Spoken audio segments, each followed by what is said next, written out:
Saradha Luiz বাৰ্জাৰেও সন্তুষ্ট কৰিব নোৱাৰিলে মন্ত্ৰী হিমন্তক। পুনৰ কেলেংকাৰী চৰকাৰৰ আটাইকেইটা বিভাগত। কেন্দ্ৰীয় আঁচনিৰ ধন লুটিছে চৰকাৰী বিষয়াই। কমিশ্যনৰ মোহত বলিয়ান চৰকাৰী বিষয়া। অব্যৱহৃত হৈ পৰি আছে বৃহৎ অংকৰ পুঁজি। নিয়ম বহিৰ্ভূত কাণ্ড চৰকাৰী বিষয়াৰ। ব্যক্তিগত বেংক একাউণ্টত কোটি কোটি টকা। দুৰ্নীতি বিৰোধী শ্লোগান দিয়া চৰকাৰৰ দিনতেই এতিয়া বাৰে বাৰে দুৰ্নীতি। নিজৰ গাত চেকা থাকিলে জানো নিজে দেখা পায়। ঠিক এনেকুৱাই হৈছে গেৰুৱা দলটোৰ লগত। এওঁলোকে দেখে মাথো বেলেগৰ দুৰ্নীতি। দুৰ্নীতি কেলেংকাৰী হৈ আছিল কংগ্ৰেছ চৰকাৰৰ দিনতো। কেৱল কংগ্ৰেছ চৰকাৰেই নহয়, শাসনত অধিষ্ঠিত হোৱাৰ পিছত আচলতে প্ৰতিখন চৰকাৰেই লাগি যায় দুৰ্নীতি কেলেংকাৰীত।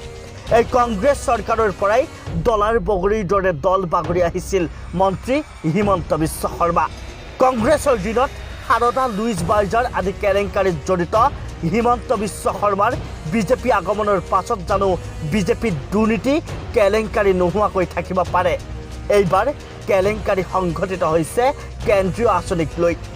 কেন্দ্ৰীয় আঁচনিৰ মোটা অংকৰ ধনক লৈ ব্যৱহাৰ নকৰাকৈ পৰি আছে বৃহৎ অংকৰ ধন।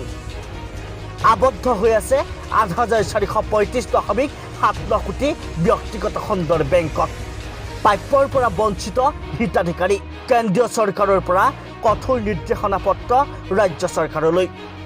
প্ৰাপ্ত তথ্য অনুসৰি ৰাজ্যৰ ব্যক্তিগত খণ্ডৰ বেংকত আবদ্ধ হৈ আছে কেইবাখনো কেন্দ্ৰীয় আঁচনিৰ বৃহৎ পৰিমাণৰ পুঁজি। একাংশ চৰকাৰী বিষয়াই ব্যক্তিগত খণ্ডৰ বেংক একাউণ্ট খুলি বেংক কৰ্মচাৰীৰ সৈতে গোপন বুজাবুজিৰে আবদ্ধ কৰি ৰাখিছে এই কেন্দ্ৰীয় আঁচনিৰ পুঁজি। উল্লেখযোগ্য যে পূৰ্বৰ কংগ্ৰেছ চৰকাৰৰ দিনতো এনে কাৰ্য সংঘটিত হৈছিল। ইতিমধ্যে আবদ্ধ হৈ থকা ধনৰাশিৰ সন্দৰ্ভত কেন্দ্ৰীয় চৰকাৰে ৰাজ্য চৰকাৰলৈ প্ৰেৰণ কৰিছে কঠোৰ নিৰ্দেশনা পত্ৰ।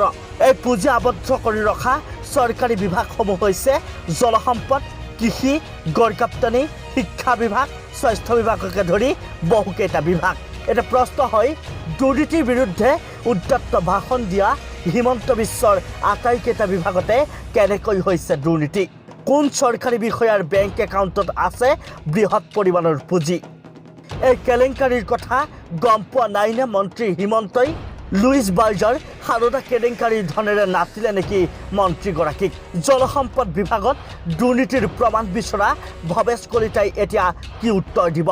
ধোঁৱা তুলসীৰ পাত হৈ আৰু কিমান দিন থাকিব মন্ত্ৰী আমোলা? এইসকল চৰকাৰী মানুহৰ বিৰুদ্ধে কোনে তদন্ত কৰিব? নে মন্ত্ৰী বিষয়া আমোলা হোৱাৰ বাবেই সাৰি যাব তদন্তৰ আওতাৰ পৰা? Bureau report, news 100।